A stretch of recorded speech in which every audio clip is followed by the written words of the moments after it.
This podcast is brought to you by Craft Beer and Brewing Magazine for those that love to make and drink great beer. Learn more online or subscribe at beerandbrewing.com or find us on social media at Craft Beer Brew.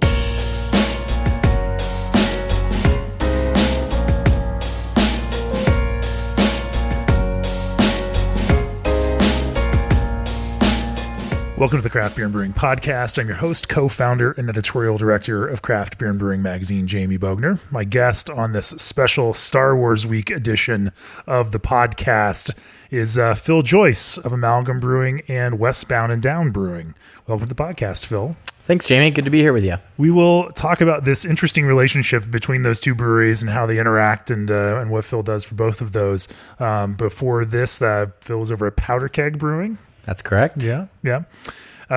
Between Westbound and Down and Amalgam, Phil makes quite a few different types of beer, all sorts of barrel-aged beers, clean beers, sour beers, table beers, farmhouse beers, and we're going to delve into a variety of subjects around that.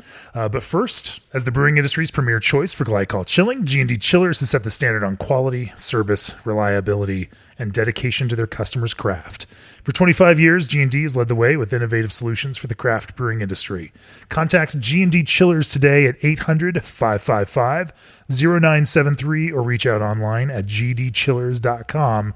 Mention the Craft Beer and Brewing Podcast and you'll receive up to $1,000 worth of glycol with the purchase of any new G&D chiller unit. Also, stay connected to the heart of craft beer and the revolutionary tastemakers behind every can and bottle. Download the free Tavour app to get highly rated independent craft beer delivered right to your door. Recent featured beers include Within Us from Anchorage, Stargate Nectarine from Black Project, King Sue from Toppling Goliath, Ninja vs. Unicorn from Pipeworks, and Beer to Pay from Side Project. Get $10 in beer money today with code BREWING. So Phil, walk me through a little bit of your brewing history. How'd you get to where you are today with this kind of dual role at Westbound and Down and in your own business, or your another partnership with another Eric, who you also worked with at Powder Keg?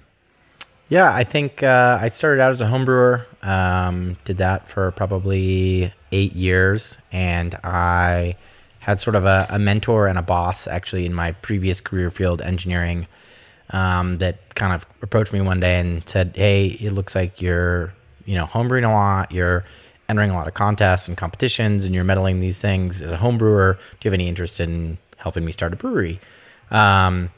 Unfortunately, he kind of promised me a job after graduation in college, and the economy tanked in 2008 and 9, and there was no way he could follow through on that. So fast forward, 7 years later, in 2013, and he approached me and said, "Hey, do you want to help me start a brewery?" And I said, "Well, I don't really know the first thing about brewing commercially. I can home brew. I think I've got a pretty good handle on how to create recipes. What's your timeline?" He said, "Well, I would like to open this thing in about a year." I said, "Okay." So at that point, I did. I was really avid. I participated a lot in local homebrew clubs. There's one specifically at Avery Brewing Company called Homebrew Bottle Collectors Support Group. And through there and events at Avery, I just kind of asked staff there, "Hey, here's my situation. Can you show me some ropes on some sort of commercial scale things?" And realized that, okay, cool. Get your COP practices down. Here's how bigger things work. Otherwise, I can come up with recipes. I can do that. So Powder Keg was open for 5 years. Amalgam started in the Powder Keg building as an alternating proprietorship, with Powder Keg being the host, Amalgam being the guest brewer there. Unfortunately, Powder Keg is no more, and as that brewery closed, the timing-wise kind of worked out that I kind of developed a specialty in sour barrel-aged beers there, and a big following for it, and Westbound and Down wanted to start a sour barrel-aged program, and they kind of plucked me to do so. So that was my first initial role with Westbound and Down, which started part-time almost 3 years ago via collabs and a few consulting kind of things, and then I came on full-time just a little less than 2 years ago with Westbound and Down. So it's an interesting one where, we've seen these kinds of passion projects. I think the one that, become existing sideline businesses, obviously Side Project and Perennial is probably the best example of that kind of thing, where this, brewery business developed and grew within the scope of this other business. This is the first time I've seen it where that the kind of business that hosted that ultimately didn't survive, but the side business did. You seem to have found a new way to kind of keep this passion project on the side, but also develop some of these other styles of beer and brew in these other kinds of ways for another business that has some different brewing goals. How do you envision the split and difference between these things? I think that Eric and I started Amalgam and founded it. And Eric is Eric Schmidt, your partner with Amalgam. Yes, that's correct. And we started Amalgam at Powder Keg under the roof there because there was a number of styles and things that we wanted to do that were just a little bit more risky in the sense that they took more time. There was more opportunity for failure within that. And we were like, we want to be really innovative. And there's, we know we're going to have to dump beer down the drain. And unfortunately, Powder Keg at the time wasn't in the position to be able to take on those kinds of risks. So we kind of said, well, we've got some extra capacity available here in the brewery. Can we do that ourselves? So he and I started working on some different projects. And then it's actually fun because it's sort of transitioned now into the space we're in today. The Cultural Center is actually Amalgam is the host legally, and Westbound Down is the guest brewer here through a same alternating proprietorship. So kind of passed the torch there. And I think Amalgam has survived because, primarily we're very committed to what it is that we're doing. It's very small batch. It's when Eric and I are in our best sort of creative spirits and we want to come up with something new, we do. But kind of the beauty of that is both he and I are supported in other business ventures. He's got a full-time job. I have a full-time job with Westbound Down. So our overhead, the amount of money it takes to make Amalgam work is, pretty easy to maintain through our core group of followers, and the business can stay successful in that way. So when we have a new idea or really special barrels become available or whatever it may be, it's just kind of like, well, let's go in all on this. And it's kind of what Amalgam is to us and has been. And I think, it has survived because of that reason. I would say if I were trying to define a difference in the two brands now, Westbound Down and Amalgam, the difference is mostly just in the growth models of the business. I'm very proud to put my name behind products in both things. I wouldn't say there's a quality difference of any kind.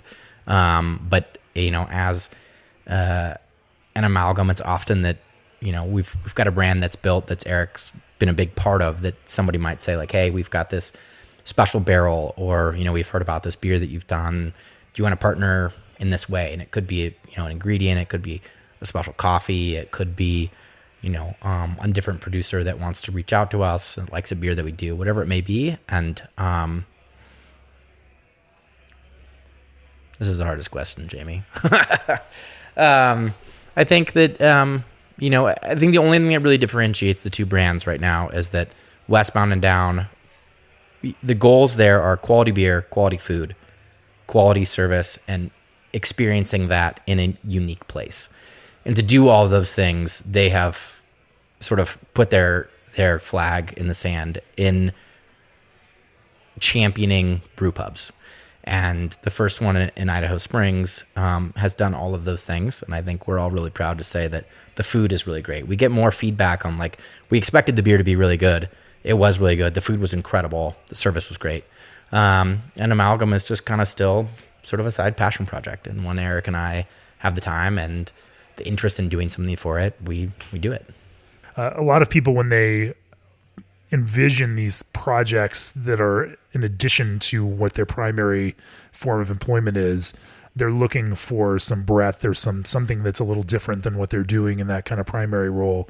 It would be challenging, I think, for me if my creative outlet was also something that I was doing for my day-to-day job.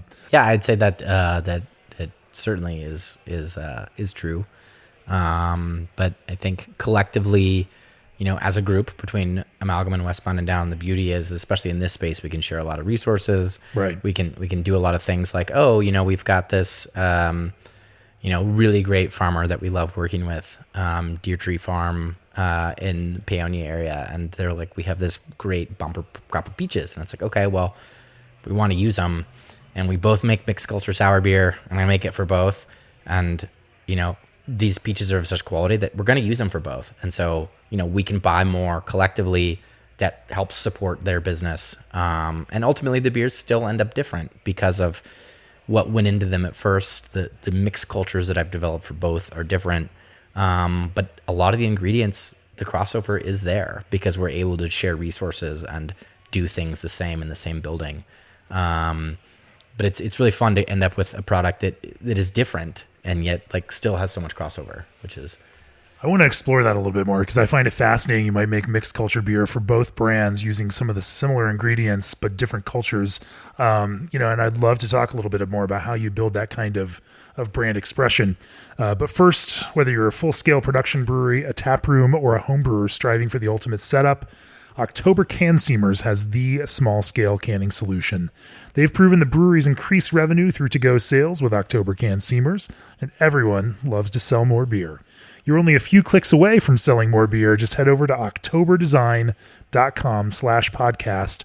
That's October with a K, and use offer code JAMIE, that's JAMIE, to save $50 on any Can Steamer purchase. Also, balancing barley and hops is your expertise, and for Clarion Lubricants, food-grade lubricants is theirs.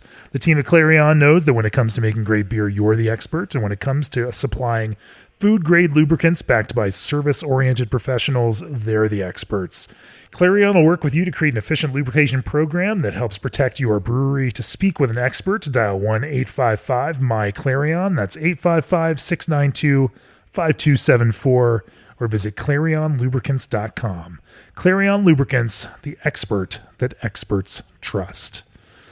So let's dig into this idea of different mixed cultures creating different expressions, for different breweries. How, in my experience, managing mixed cultures tends to be like taming chaos, and in a lot of ways, and trying to build a direction and flavor expression certainly is challenging. Talk to me a little bit about how you envision different mixed culture identities and what you've done in order to kind of build different cultures for these different brand expressions.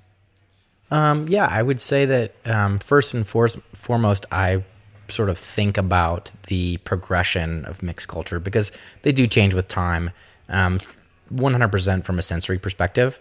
If we find a barrel that we really like, and whether or not that's our mixed culture saison or our mixed culture like sour has acid bacteria in it, we'll propagate that for both programs. I would say initially in powder keg and with where Amalgam started. Amalgam, I think, in one of your early podcasts with Sante Darius, actually, I had a very similar sort of inspiration as to how to build mixed cultures, which was just like, I'm tasting this barrel that I have, the first barrel that I ever had, and I'm tasting this beer, and it's lacking some acidity. It's lacking this component of, sort of like a unique funk that I'm looking for, and I might have drank it in a commercial bottle of beer from somebody else and said, this is a component that's going to make my beer better, and I'm missing it. So those bottle dregs went into the barrel.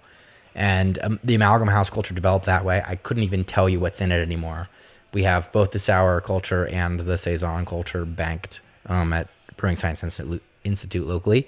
But even then, as we repropagate it from them, it's still not the same thing. We did that just in the hopes that we could come back to it one day. And when we've tried, it's like, well, it's still not the same beast. As you commercially propagate it, it's very different than how it naturally propagates on its own. Yeah. But at Powder Keg, I had the opportunity to work with a lot of different yeast providers, and I was really curious about, what I liked. And so when Westbound Down hired me, I had a pretty good idea of, I like the way that these mixed cultures or these things work together. And so our two cultures, both saison again and sort of a mixed culture sour beer with acid bacteria in it, is sort of a conglomerate of products from Nick at the Yeast Bay and Lance at Omega Yeast. And so the goal with that is when we first developed these beers, if we wanted to produce them again in the same way and have consistency in the future, here's exactly what it is. It's, we're going to fill our Saison foeder with 15 barrels of wort, and we know that we want a 5-barrel pitchable of this blend and a 3-barrel pitchable of this other blend and a 2-barrel pitchable of this, whatever it may be, and we can recreate that time and time again, or at least hope to, because they've figured out how to. They know how to propagate their thing. Okay. By the time amalgam beer, where it is today, I can never sort of recreate that the same way again through a traditional propagation. It's just sort of, it ebbs and flows and evolves, and we just do it based on sensory.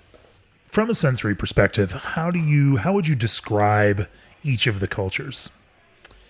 I think that when the amalgam culture is really sort of firing on all cylinders, in the mixed culture sour beer, I get this, I call it kind of like a Pez candy character. It's fruity, it's citrusy, it's got a lot of like white wine grapes to it, but especially as it ages out, it's got this really great sort of complex minerality that's like almost chalky in a good way. And so I think about it as like Smarties or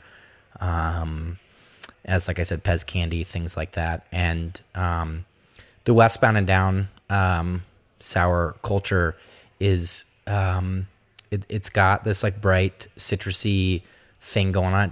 It doesn't have the minerality component as much, but it's got this like really clean sort of like underlying hop character in a way that I really enjoy. It's kind of got a floral character and a little depth that I think, again, makes the two things different. And I kind of like how they both work with different things, but ultimately the beers are still different in the end, which is fun.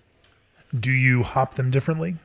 No, actually. Okay. I mean, yes is the loose answer, but in all honesty, in our mixed culture sour beers, it's kind of just whatever hops we have on hand that we have access of. It's never, they're not designed to be hop focused beers, but the Westbound culture has a floral component to it that reminds me of like a soft noble hop. Okay. Like a Hallertau or something like that. So. Yeah. Are there similar grist bills for both of these, or do you start in different places for those? Identical. Okay. Then talk to me a little bit about how you build some, a malt base for some of these mixed culture, mixed fermentation beers. I think it's pretty similar to what a lot of people do. Both of the Saison strains have huge diacetic as components, and in both amalgam and Westbound and Down beers, they all finish, at or below 0. Yeah. They're 100% attenuative. And so the only way that we can kind of build back some mouthfeel and some flavor is we do a lot to try to control our water profile, what that looks like. And then you say do a lot. What does that mean?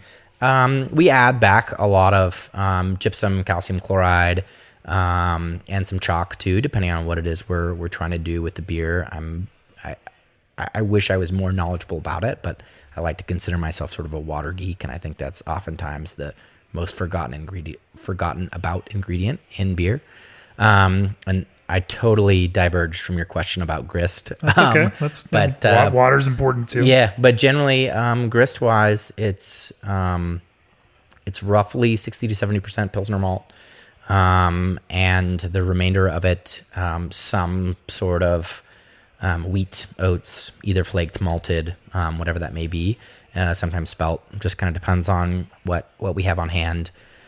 We find that like 60-40, 70-30 ratio works really well for us. But even between the oat and the wheat and the flaked and the not and the spelt, and we still find that by the time our beers, Saisons, generally for both of us, hit like the 150 to 200 day range, which is kind of really as long as we let them go before we ever consider blending them or making a new product. And the sour beers that are like 12, 14 months plus in age, the grist doesn't really matter at that point. Okay. I mean, we're just looking for a mouthfeel component from them. Right. But so much of the flavor is derived by the yeast and what goes on there that we find actually very little difference depending on what the grist is itself. If you're looking at such long-term fermentations, are you mashing in specific ways in order to make things less fermentable and give that culture something to chew on over longer kinds of time, or using some other kind of strategies to build that mouthfeel? On the saisons, we find that because they all are 100% attenuative and they all finish at zero Plato or below, we can kind of do whatever we want in the brew house, and it ultimately really doesn't matter. That yeast just has a mind of its own, and it does its own thing. We've found that we find more flavor contribution from staggering yeast pitches, which is really fun. So maybe we'll pitch our Saccharomyces culture and let it go for 3 days and start to develop some esters, and then we throw our Brett mix at it.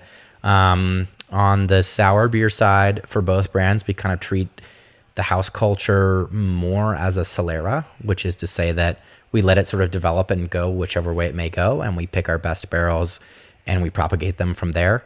And so that side of things, we again find very little sort of impact of what we do in the brew house. We find more impact in the finished beer based on how we treat our water and what the original gravity is, and the hopping rate. I should say that too. But most of these beers are all hopped early. Saisons are hopped a little bit in the late editions, but hardly ever in sour beer. And so pushing that kind of softness, I find it interesting. If you were to talk about saison 10 years ago, nobody would have been talking about it in those kinds of terms. But it seems like today's drinker, thanks to the world of hazy IPAs and kind of focus on soft mouthfeel, is much more attuned to that kind of thing. How has that kind of trend impacted the way that you even think about making some of these mixed culture beers? To be honest, the trend hasn't really changed the way that we think about mixed culture beers at all. I think that the thing that I really like about like Saison, DuPont, VA or whatever it may be, is that they can be very, very dry, but they're not astringent. They're like still so drinkable and like such beautifully delicate beers. Mm-hmm. And, it's really easy in the clean beer side of things. Okay, I take that back. It's not really easy, but I feel like in a clean beer, like at Westbound and Down, when we're putting out a beer, an IPA or whatever it may be in 16 or 20 days, from grain to glass, we can affect what the mouthfeel does a lot more. And on the mixed culture sour beer side, when you're giving these products as much time as we do and in barrels, it's the nuance of the yeast, and does it produce glycerol, and does that have a mouthfeel component? And we found that I think if I had to hypothesize, I would think that the grist bill up front kind of, yes, the wheats and the oats and things like that provide a little bit of more complex sugars for the longer term sort of flavor production of Brettanomyces, but we still end up with the same gravity no matter what we do in the brew house. I mean, we've played around with mashing at 148 degrees Fahrenheit and having a mash rest of 2.5 hours, and we've played around with let's mash it at 160 degrees, and they all finish at 0. And by the time, we have come up with a finished product, it really doesn't matter. And so I think where we really target that softness and balance, I think, is with how we treat the water. And so we might say the last batch we did was a little bit drier, maybe factually it wasn't, you know what I mean? They're both like at 0 Plato, but sensory wise, it appears a little drier or a little bit more astringent. And we're going to boost a little bit of calcium chloride in the next to help bring some of that mouthfeel, and kind of just go from there. Obviously you've done a lot of experimenting with this. Have you found any difference between, say, malted and unmalted, wheat or oats and through that kind of grist component? Not really as much as I would have originally thought. I think, in beers like IPAs and things like that, we make multitude of styles at Westbound and Down and a lot of beer. And so for me, getting to see how malted versus unmalted wheat and oats affect beers like IPAs and Hefeweizen and certain types of Pilsner and beers all across the board, oatmeal stouts, whatever that may be, I find that grist matters a lot more in those styles of beer. And in sort of the mixed culture sour beer world, What really matters is having enough to give the yeast the food that it's looking for. And from there, the flavor is really derived by the water, the yeast character and profile, and what the hopping rate was.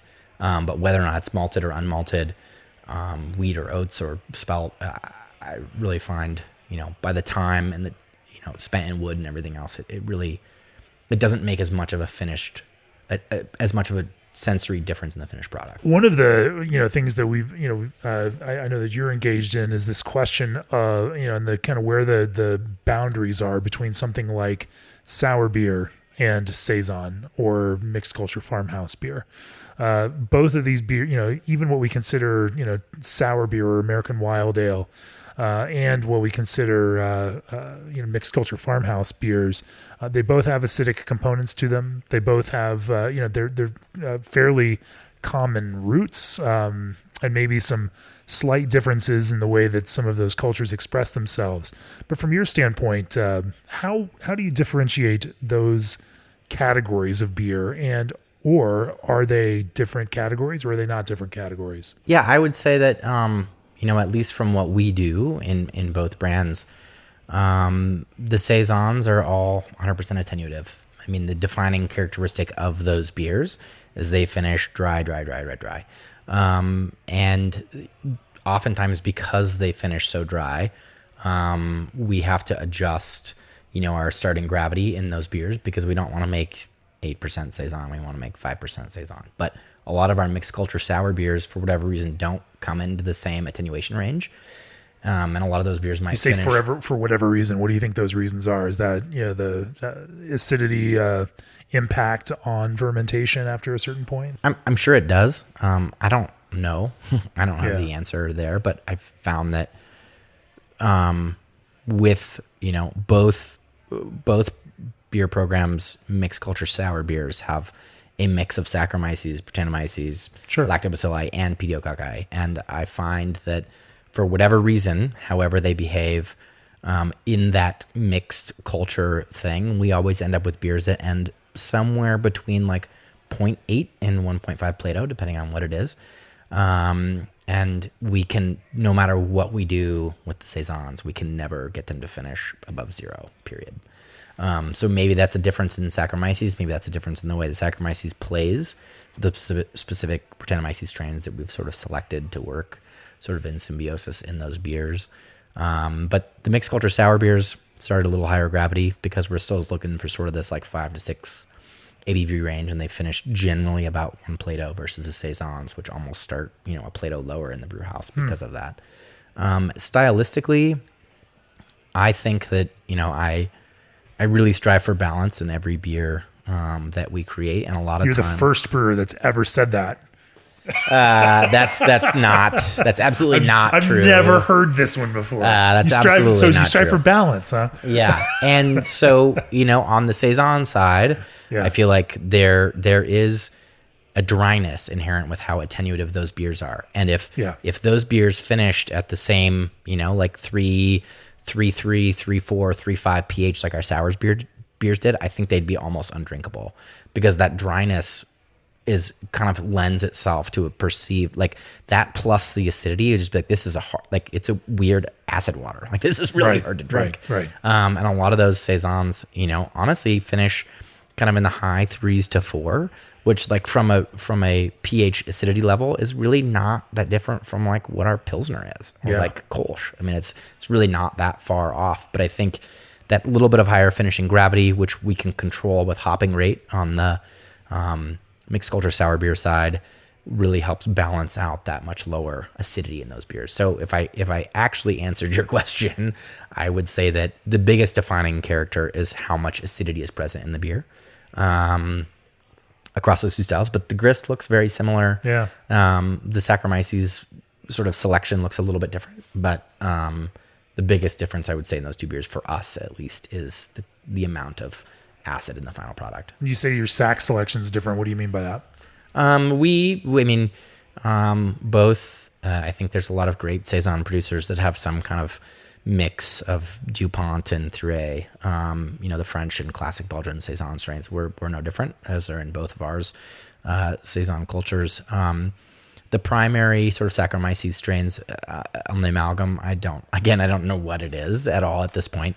I kind of never really have. And on the Westbound Down side is we actually have like an English IPA yeast in it because we like the fruity esters that it produces early on in the fermentation. And then we find that those esters play really well with Brettanomyces and as they change and evolve them long term in the future. Use an English IPA yeast because the bread metabolizes that into some flavors that you like later on in the beer. Yeah, the esterification really works well with the Brettanomyces that we've selected. And we've played around with a number of different sort of Saccharomyces strains, whether or not that's a Hefeweizen strain or, even like a Pilsner strain, kind of like the tried and true Lauren Salazar method, like, have Pilsner yeast or lager yeast that's a little less attenuative and leave some sugars, for the future. But I think we've really found that the way the beer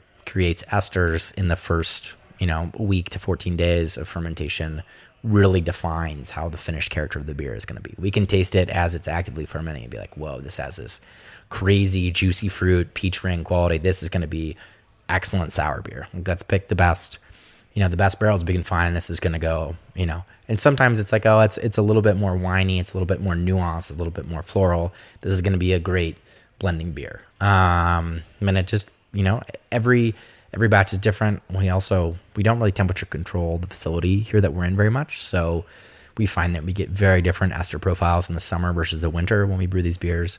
And that actually makes, a sort of a bigger difference in the end product than we would have ever expected, which is interesting. Obviously, we're sitting here in the cultural center, this shared barrel warehouse that's shared between Westbound and Down and Amalgam. It doesn't seem to be terribly highly temperature controlled. It seems to kind of, shift and swing with the seasons. Talk to me about how the, differing kind of temperatures in the barrel warehouse impact some of the expressions of your cultures. I think kind of like I mentioned earlier that we find that a lot of the finished flavor comes from Brettanomyces esterification, and what happens in the first 7 to 14 days of fermentation is really important. And we find actually that in the summertime, we actually get more esterification up front. So the beers ferment a little bit warmer in primary, and we get this like really bright fruit character. But by the time they exist, like, seasonally, we actually get a lower attenuation in those beers on the sour beer side, and we get less complex sort of like depth long term. And I think that like so much of the food is just attenuated and consumed immediately that we get this huge spike in flavor, in the first 2 or 3 months in the barrel. But there are other off flavors in that produced by the Pediococcus and things like that we don't think is appropriate for blending. So a lot of times the beers that we brew in the summer become really great base beers for big fruit additions the following year. But we find that if we're looking for like delicate nuance and maybe a beer that's got like no fruit or whatever that may be, we find that we actually like the beers that are brewed in the wintertime better. And they still produce some esters early on in fermentation. We knock all the beers out of the brew house at the same temperature. But a lot of times our barrel warehouse here in the summer is, in the mid 70s, and, there's no temperature control, so they get a lot warmer. And in the wintertime, the barrel warehouse is oftentimes in the low 50s.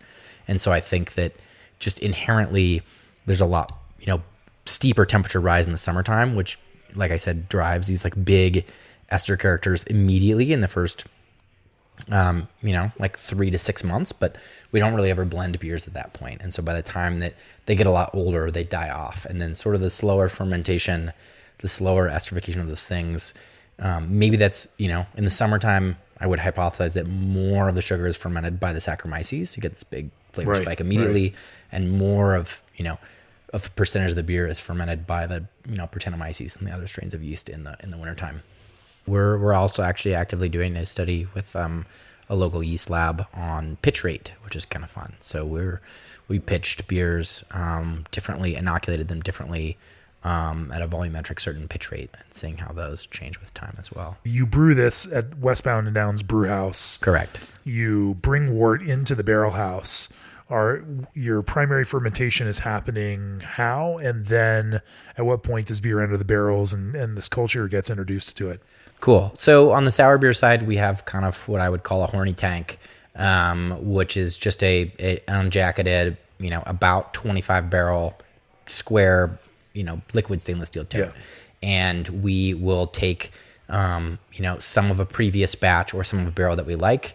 That goes in, the wort goes in, it stays in there, depending on the time of the year and how it goes, and really how busy the brew pub is, which really defines a lot of what we do. Sometimes is in that, tank sort of in primary for, 2 weeks, sometimes 12 weeks. And then rack it to barrel from there. The primary goal there is to just not produce mess. We don't have any floor drains here in this warehouse. And so if we can, primary ferment it in a vessel with a blow off into a bucket and control that. Does it come down here on brew day then? Yes. Okay. Yep. So all it starts up in the mountains, right? Yep. Yeah. So we brew wort there, put it in transport totes, truck it down the hill. For the sour beer, sort of pump it into that horny tank that we use. And then the saisons for Westbound and Down is the Solera process. So we've got a 20 barrel foeder crafter foeder, and we generally pull 15 to 17 barrels out of there about every 200 days, leave 3 barrels behind, and then refill it with fresh wort. And we pitch a 3 to 5 barrel pitcher bowl of sort of our mixed culture every time to try to keep it consistent and see where it's at. But we do see sort of flavor impact depending on seasonality of when that ferments too. From a kind of production brew house standpoint, I'm curious about, you mentioned especially on the sour beers, that certain beers brewed at certain times of the year might become base stock for some sort of things and or for fruit beers, and that, winter beers might become something else. Certain beers, if they express certain ways, will just become blending stock. As you're thinking about what you're brewing, this is a very different way of thinking about brewing than brewing an IPA, where I brew an IPA and it's on my, my production schedule. I'm going to brew it here because we're going to need this much IPA at this point in order to get out, and keep up with the demand for this kind of beer. When you start brewing beer and thinking, I don't know where this is going to go, this might become a fruited saison, or it might express itself in a way that becomes a beer that we want to release itself. How do you think about, how much beer to make, how to balance the kind of capacity and barrels that you have in the warehouse, how much you want to get out there in the world, how much you may actually have to dump down the drain because it doesn't work out the way you want to do it. How do you start thinking in a production, kind of mindset about how you make that kind of beer? Right now, we're at a phase where we're not adding any more oak, unless it's a very specialty oak product. We're not adding any sort of base fermentation. So most sour beer on both Amalgam and Westbound Down is fermented primarily, or for the majority of it, in neutral barrels. And then if we want to finish in a specialty barrel, whether or not that's, we played with some cognac recently, which is a beer we can open here in a minute. And we've got some fun sherry barrels and potentially some Armagnac and some other fun things to play with coming in. But we think about spirits barrels and things of that nature as a flavor addition. And because we're ultimately trying to create blending stock, we don't want a huge oak profile in it to begin with. If we have specialty oak, we want that to shine. So we just try to keep oak full at this point. So when we have beers that taste really good, and we have time to blend and think about it, we come up with something, and then it's okay. Well, we just emptied 8 oak barrels. How soon can we get them refilled? We don't want to leave. We'll rinse, and we'll do a cold water, hot water rinse, get it out. But we don't like to leave barrels empty for more than 14 days. So if we come up with a blend, then it's like, okay, we got to get immediately. We got to get a sour beer brew on the brew schedule, and that's really easy to do because it doesn't use any of our fermentation space in the brew pubs. Sometimes it's like we blend a beer on a Friday, and it's like, shoot, we know what we want to have, this beer in a horny tank for 14 days before it goes into barrels, so we don't make a mess on the floor. we just blended this beer. Like, we need to brew another batch, and in the brew house in the next 2 days, and we go do that. So most of that sort of, I would say that not growth in the production of sour beer is actually coming because the barrel facility for Westbound Down is going to move in the next 16 months, and moving barrels full of beer is a really difficult thing to do. Sure. So we've kind of sort of put a hold on generating more volume for the time being. Makes sense. Let's talk a little bit and shift gears and talk a little bit about spirit barrel aging of sour beers. That is not something that is purely American. Obviously, Cantillon have aged traditional lambic in various spirits barrels, or various wine barrels in order to add some other kinds of character to them. Talk to me a little bit about how you have taken that and added that additional flavor component to some of your sour beer, how you envision it, and how you kind of think about what beers and what other ingredients to add to these barrels to kind of heighten and accentuate the flavors that they contain. Sure. Oftentimes I think... I'll open this while we talk. Cool. So in terms of spirits barrels, I find that we enjoy letting the spirit barrel shine. We've tried a few things with American bourbon barrels, and we haven't really liked the results. What do you mean? I don't know. We have oftentimes found that for whatever reason, I don't know if it's the American oak pieces. I'm not sure if it's, the actual liquid that was in it before, how that fermentation and distillation happens. Bourbon barrels are one of the few things where we find we get this kind of like briny component in the beer that is really unique, but it makes it difficult to blend with other things, because at least for me, it kind of sort of defines the palate of that beer, and I don't really care for it. This beer that we have in front of us, this Meadowberry vanilla cognac, is the first sort of cognac barrels that we use. It's a Westbound Down beer that we did for our from the vault sort of bottle club membership, and I think it's obviously a big raspberry beer, and the vanilla is definitely there too, which kind of gives it a softness of mouthfeel. But I find that the sort of the fruitiness of the cognac inherently gives it kind of like this. Before we added the fruit and the vanilla, which to be honest kind of was the big driving profile, it's got this really kind of unique peach ring candy kind of character to it that comes from the wood itself. And I think as we continue to sort of adventure down the spirits barrel route, I'd like to showcase what those specialty spirits are. So probably less fruit treatments, less things like that. This particular beer is really fun because I feel like a lot of fruit treatments is very one-dimensional. And I think if you blend, multiple types of fruit, or a fruit with a dry hop, or you can kind of accentuate sort of this like bigger, brighter, juicier thing, that's just a little bit different. And I think that, tasting this beer compared to the Meadowberry, which is just sort of our house golden sour neutral barrels, same exact fruiting ratio. This is like such a truer, to me, like representation of what raspberry can be.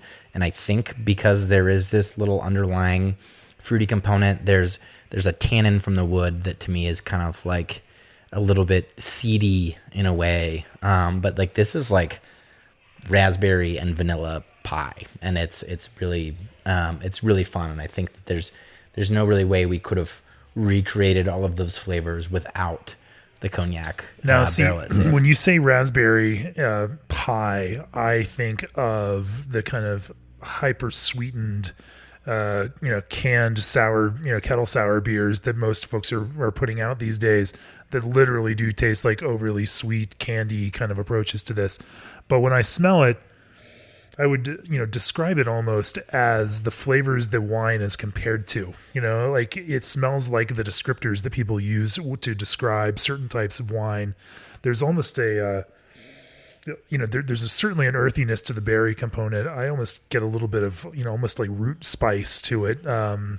especially on the nose, to where the berry is there, but you're right, that tannic character is strong and present. There's a hefty wine, kind of grapey almost, but more in the kind of viscosity or, kind of almost raspberry wine type, approach to it. But it creates those kind of earthy levels that are just kind of high, and maybe some of that is the vanilla bringing out that kind of spiciness, to the overall character to it. But I think simply pie may not give it justice. It may not. It may cheapen the experience a little bit. As I'm delving into it, it tastes as complex as a fine bottle of Cabernet as you're trying to kind of find those layers of flavor and nuance in it.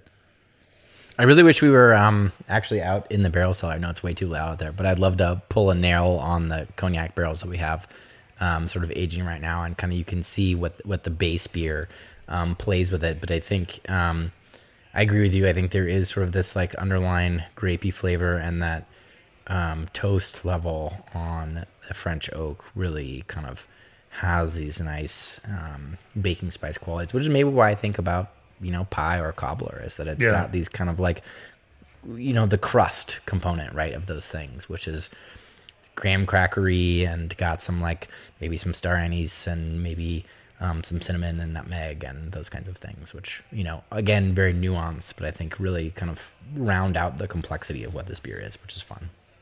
So I don't mean to insult you on that. I just I find that some of those descriptions are so overused when it comes to beers that are far more basic, and and I think that it's a struggle for us in the world of beer to find a language that describes some of these things with the kind of gravity that they should have. That because those same terms are used to talk about very simple, very easy to make, puree filled, kinds of things that are, here today, gone tomorrow, and put into cans. It is harder, I think, to create that kind of language that describes just that kind of depth of nuance and complexity to beers like this. Yeah, absolutely. I think it's really kind of interesting that you bring that up, because I find that there is sort of a market for all of it. There is a reason why barefoot wine is on the shelf everywhere, and I think whether or not that's an oak additive, or maybe that's just a stainless steel fermentation or whatever, that is a very different flavor profile than wines that are aged 9+ months, however long it may be, in oak to drive those characters. And those things will never be the same, and there are consumers that want one and one that want the other, and they have different understanding bases, and that's fun. And neither is wrong. And that's not the absolutely. point. I don't think that's the case at all. I think that you're right. There are cases and consumers for both of those kinds of things. People are not wrong, because they are not as interested in products that are at that kind of higher end and that demand more attention and more involvement and more thought to appreciate. The world is made up of all kinds of people. Yeah, absolutely. Yeah. So let's talk about another beer that we have on the table here. It's Premier Goat. It's a collaboration that you did, a blend with Bokerrider in Belgium. Yeah, which I think now is just Bokeh. Yeah. I think actually when I was still the artist formerly known as Bokerrider. Yeah. When I was still at Powder Keg, this kind of wild-haired, crazy man walked in one day, and he was like, "This is the best American-made sour beer I've ever had." And I said, "Well, American-made, where are you from?" And he's like, "Oh, I'm just a home blender in Belgium." I said, "Okay, cool." And he's like, "Where's your barrel stock?" And I said, "It's right here." And he said, "These 4 barrels." And I said, "Yes, these 4 barrels." And he said, "How do you create this complexity with 4 barrels?" And I said, I don't know. I'm glad you enjoyed the beer. I can't really tell you much more about it, but this is, this barrel that I kind of originally, it was a beer called Premier Blanc that was a Powder Keg barrel. And as Powder Keg eventually failed, that barrel became sort of the house culture of what Amalgam is today. And he it was a really interesting relationship. I said, well, what brings you here? Whatever. He said, oh, my friend, this like local lambic legend, Bill Young, had me here. And, I'm staying with him and I drove his car here. And like, you're really like, why do you not do more of this? And I said, well, I'd like to, but I just haven't had the space or the resources or time to do it. And he said, well, you should do more of this. And that was kind of an original impetus in like really growing what Amalgam was as well. And so, fast forward a number of different years and, I think, I don't know, maybe we were both, had too many beers and we're chatting online. He said, well, like, come to Belgium. Let's blend a beer together. And I said, okay, that sounds incredible. I've, at that point I'd like never even traveled to Europe before. And I like packed a bag with a bunch of, yeast samples from that barrel and all kinds of stuff. And we actually made two collaboration beers. One, Amalgam, which we did with him, which is a blend of my beer from that barrel, plus some of 2-year-old lambic of his that we selected, and we have served some of that originally at a WeldWorks Invitational, and unfortunately, I've only ever been in the presence of 6 of those bottles for that festival, and then I convinced him to give me 20 liters of that same barrel, 2-year-old lambic, to bring back to the United States. And I blended this beer here.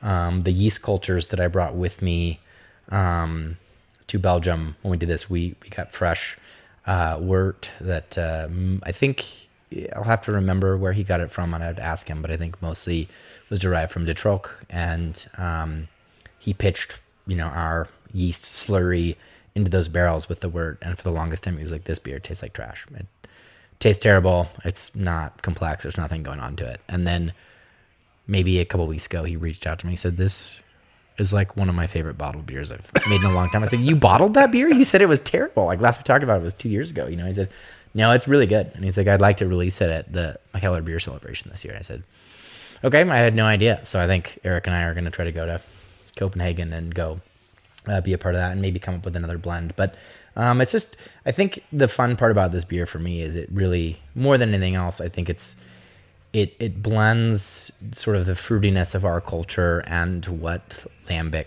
beautiful lambic can be, and more fun than that is it's a story of like friendship and camaraderie, which is like, I think we all say we like to collab and work with other people because of those reasons. And this was like one of those, you know what I mean? You stumbled upon my brewery. I have no idea why. You know what I mean? Like, I understand you came to visit Bill Young, and how many breweries are in the front of your range? You stumbled into Powder Keg. Why? Right? And then you were inspired by this beer that I made because you thought it was the best American-made sour beer you've ever had, and you still think that way. And that's way too humbling and totally not even true. But then like a crazy, like, yeah, well, just come over, blend some beer, and it's like, okay, I guess I'll just do that. I'll just get on a plane and take a bunch of beer with me, and that's what this is. And now I think it's a deeper friendship between the two of us, which is just really, really fun.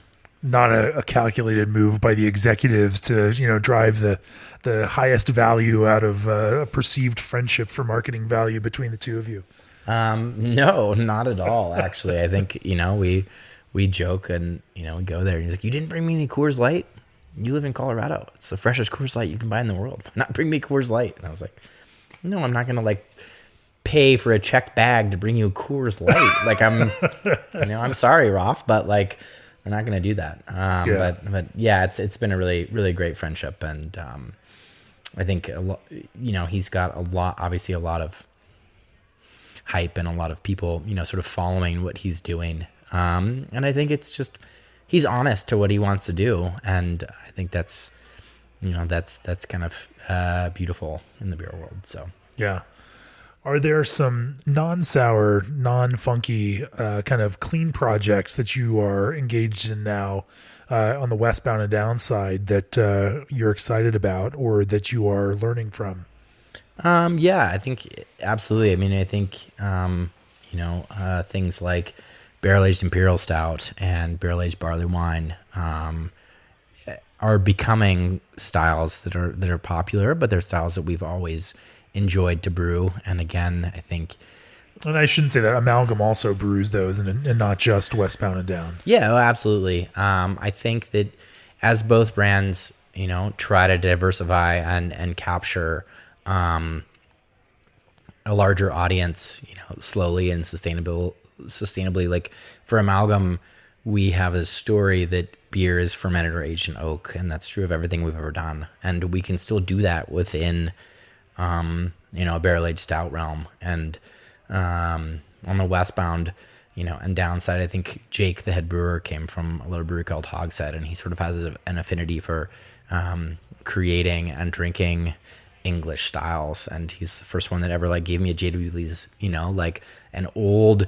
ale, and it was like, this is really cool, this is special, why don't people talk about what I think it's J.W. Lee's Harvest, and it's like, why don't people talk about this? And they made a barley wine at Hogshead called Window Liquor, and we wanted to make a barley wine for a long time at Westbound and Down, and we finally did. And that first sort of batch of barrel-aged barley wine that we all collaborated on won this JBF silver medal, which was pretty special. And I think we would like to continue, brewing more clean barrel-aged beers there as the space becomes available and as we grow that program.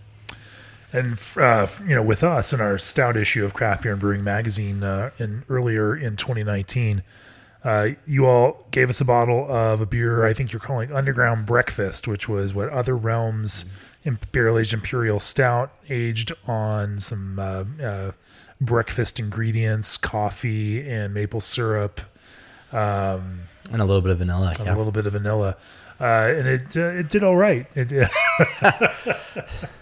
If I recall, I think it scored a 99 in the magazine. Talk to me a little bit about that process, about working out of that barrel-aged imperial stout stock, building base recipes that work for kind of adjuncting, and then getting good results out of that, because there are a lot of folks making those beers. It's not a unique thing that you're doing there in that kind of perspective, but it is a unique thing being able to get that kind of clarity of flavor out of a beer like that.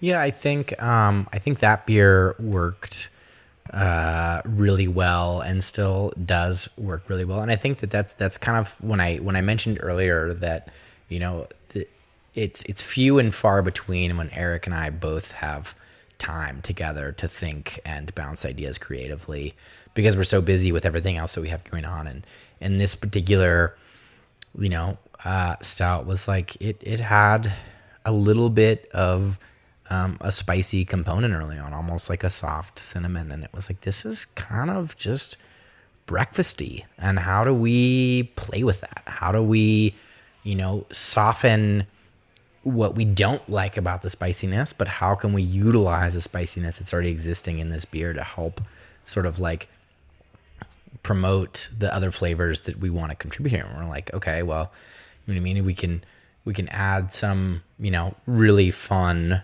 barrel-aged maple syrup here at the end, and then that plays really well with these kind of cinnamon pancakes, and we can pick coffee, sort of select it specifically for how it's going to fit in with this beer. And that beer was really special for the two of us, because it was a barrel that was very good on its own, but it had enough flavors that we're like, there's something else going on here, and there's a way to make it better with adjuncts. We don't oftentimes think about making a base style for adjuncts. We let the beer tell us what we want to do with it.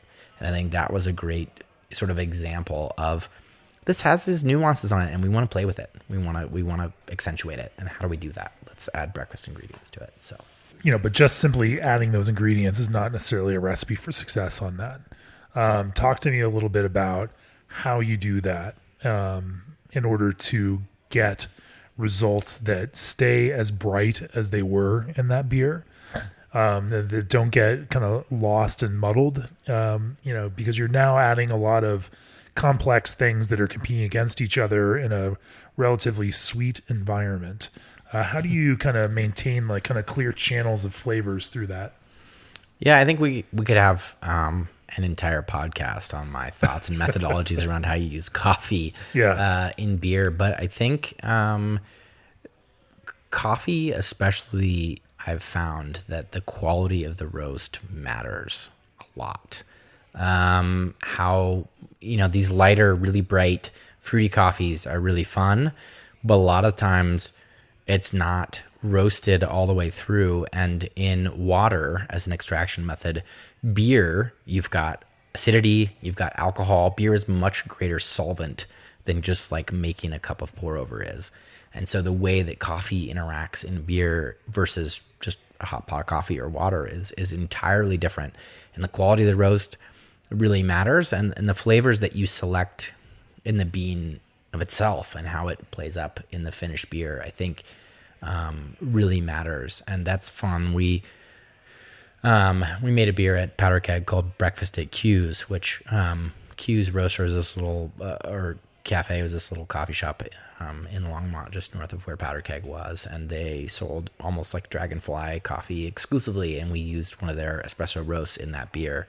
And sort of we mate a relationship with those people. They can read the review of that in Craft Beer and Brewing Magazine. Also, I think that one scored a 97 with us. Just that's fun because, Sure. We could take a base beer and we could, ultimately once we made that relationship, talk to the roaster about like Right. what drives these flavors in the coffee and what do you think is going to work well with what our beer is and how can we sort of play that up. And so on that side, I think the quality of coffee and how that beer has aged so gracefully is very much a testament to how we cared for the packaging of the product. I think oxidation is across the board, sort of the biggest enemy of any beer. Sure. I think it really matters in coffee. I think the immediate, like as the coffee, the seed of the coffee cherry of itself, how it's roasted, how it's treated, how that product oxidizes before it ever even sees beer is different than how, so how it then affects the beer in and of itself. We use whole bean coffee. We don't ever grind it. We don't ever want to add more oxidation. You get it as coffee is roasted, it actually off gases CO2. It creates its own sort of safety environment. And the instant you grind it, the instant you change its environment, it changes drastically. And so we believe in using whole bean coffee. We don't grind, we don't do anything. We sort of cold soak it in the beer for about 24 hours and then get it off those coffee beans and do something else with it. So, Wow. Now, maple. I know that especially when it comes to maple syrup, this is kind of a touchy subject. It is incredibly hard to get a maple character out of a beer that has an aromatic character without relying on some non-maple syrup type ingredients that kind of echo that. What is your approach and kind of philosophy around that kind of thing? For this particular beer, we added the maple syrup late in fermentation, and I should say not even late in fermentation. At the very end, after it had already spent time in barrel, and I think there was a lack of healthy yeast 16 months after that beer had been in barrel to ever do anything with it. So I think part of the reason that beer is balanced is that the maple syrup actually added a little bit of sweetness that never really got fermented out. And you have to really care for the beer from there to the package to make sure that that's stable and safe. I think that little bit of sweetness really kind of brought out, again, a lot of those other flavors and sort of created this like beautiful symbiosis between what else was going on there. Well, it worked. Yeah, it worked. It worked well. I mean, I think, we selected coffee that had good flavor specifically in mind for the beer we were putting into. And we tasted a bunch of different maple syrup and said, this one has kind of some vanilla components and it's got a lot more kind of, flavor that I think is going to work well in the beer. And we selected that. How do you select maple syrup? I don't know. There's not that much, No, even I'm fascinated by that. Right? Like, how do you taste a few? Yeah. I think, I mean, it's like the process in any product makes a big difference. I think honey tastes very different depending on what it is that you use. Absolutely. And there's a big difference in maple syrup and whether or not it's like, this works really well on these pancakes and, this is the maple syrup that I like. But I think that, again, coming from this base beer that was like rich and chocolatey and a little bit of the spicy roast character, how do we find something that is, kind of like got this robust earthiness to it to kind of like tie in some of those spicy cinnamon components, but also like has, sort of a soft sweetness to help sort of build the other flavors in this beer. How do we do that? And, it's just, what does maple syrup taste like? And we like this brand versus the other, and this is what's going to go in the beer. So Phil, what's next for Amalgam and for Westbound and Down? So Westbound and Down, we've got another new pub coming in Lafayette, Colorado, I hope. And you hope? I think anytime you build something new, there can always be unforeseen challenges. Sure. Whether or not that comes from a finance perspective or whether that comes from a construction viability perspective, however that works. And I think, at a core, Westbound and Down, we're still trying to create great beer, great food, great hospitality, and a great experience for the consumer. And the new facility in Lafayette, should all things go well, will be very much all of those things. I think we're all really excited about it internally. It's going to give us a lot of resources to make some more beer, but also create very interesting, sort of beautiful, experiential things for the consumer. Right. And for Westbound and Down, I think it's still, just kind of what Eric and I want to do when we're, for Amalgam? Yeah. What did I say? Did I say Westbound? Oh, yeah. For Amalgam, it just kind of, when Eric and I are inspired, this year particularly, we were inspired by a few farmers here local to Colorado that are sort of like grafting their own stone fruit varieties. And on the mixed culture side, we've got a lot of really cool fruit beers. We've been working with some gin barrels locally that we're really excited about. And we've got some gin barrel beers with fruit in it, gin barrel beers with local rhubarb in it that we're excited about. And then we want to delve more into some clean beers. Not having our own brew house makes that a challenge, but whether or not that's, again, leaning on relationships and friendships that we have and making some clean beers as collaborations, or brewing more, wort for Imperial Stout, and kind of trying to grow that and whatever it may be. I think we'd hope to put out some more beers like Underground Breakfast and like Other Realms in the future. And we've got some beer and barrel to do that. So that's exciting. But yeah, kind of when we're, when Eric and I are at our most creative, when we've got time to do it, we put our heads together and we make something happen. So what's your measure of success? That's a tough question.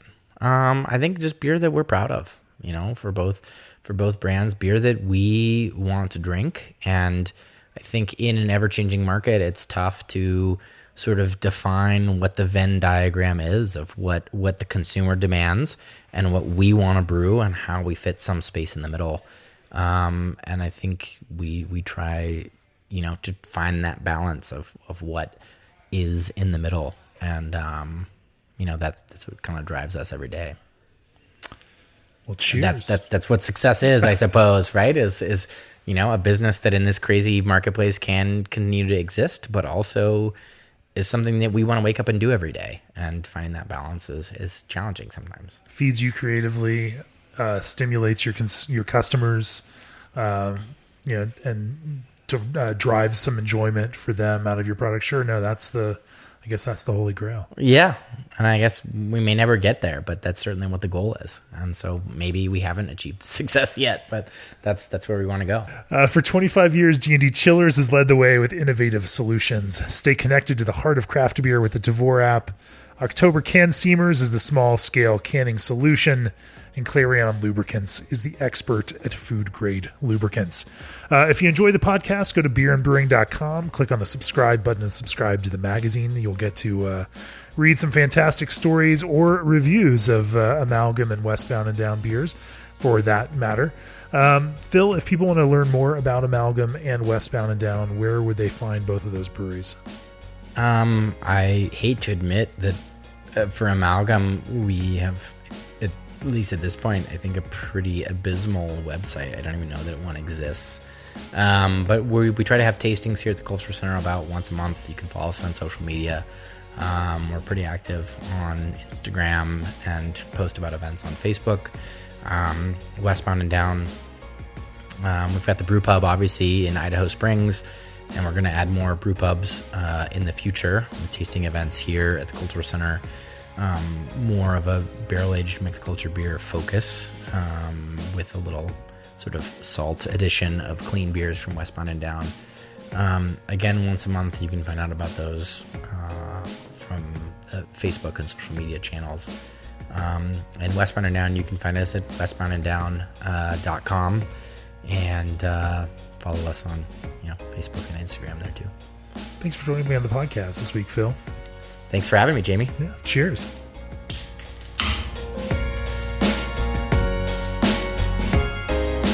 This podcast is brought to you by Craft Beer and Brewing Magazine for those that love to make and drink great beer.